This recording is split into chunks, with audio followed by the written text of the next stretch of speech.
Meski belum dibuka, sejumlah penonton mulai berdatangan di sekitar Stadion Manahan. Tidak hanya pecinta sepak bola, Presiden Joko Widodo dijadwalkan turut menyaksikan pertandingan nanti malam. Pertandingan yang digelar di Stadion Manahan Solo, Jawa Tengah ini akan berlangsung pada pukul 7 malam.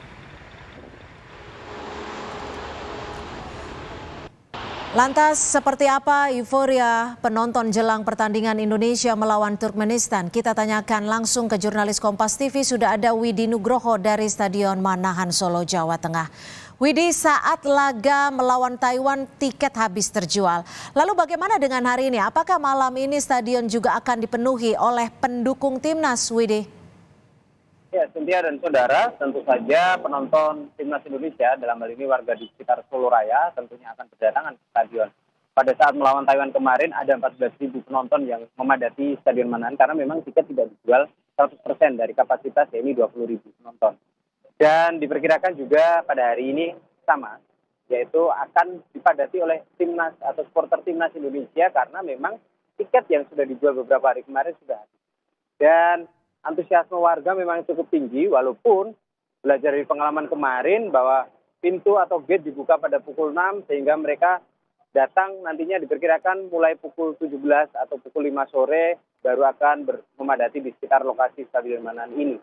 Dan yang pasti nanti akan ada penonton istimewa yaitu Presiden Joko Widodo yang turut menyaksikan timnas Indonesia melawan Turkmenistan, di mana ini merupakan laga pamungkas sekaligus penentuan.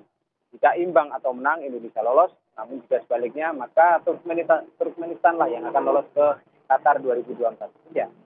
Ya, Widi. Lalu seperti apa persiapan akhir dari timnas untuk menghadapi Turkmenistan ini, Widi?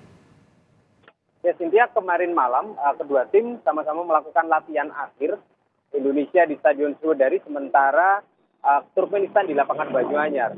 Pelatih Sintayong mengungkapkan optimismenya saat dia menyaksikan video rekaman pertandingan antara Turkmenistan melawan Taiwan, di mana Sintayong menilai bahwa permainan Turkmenistan tidak terlalu menonjol, artinya masih bisa diimbangi, bahkan mungkin lebih bagus lagi timnas Indonesia, karena mengingat ada 4 pemain yang merumput di Eropa dan saat ini sudah bergabung, ditambah lagi ada pemain yang kemarin dipanggil ke timnas senior, saat ini sudah berada di timnas U23 seperti Alfeanda Dewangga yang nantinya akan diandalkan di lini belakang.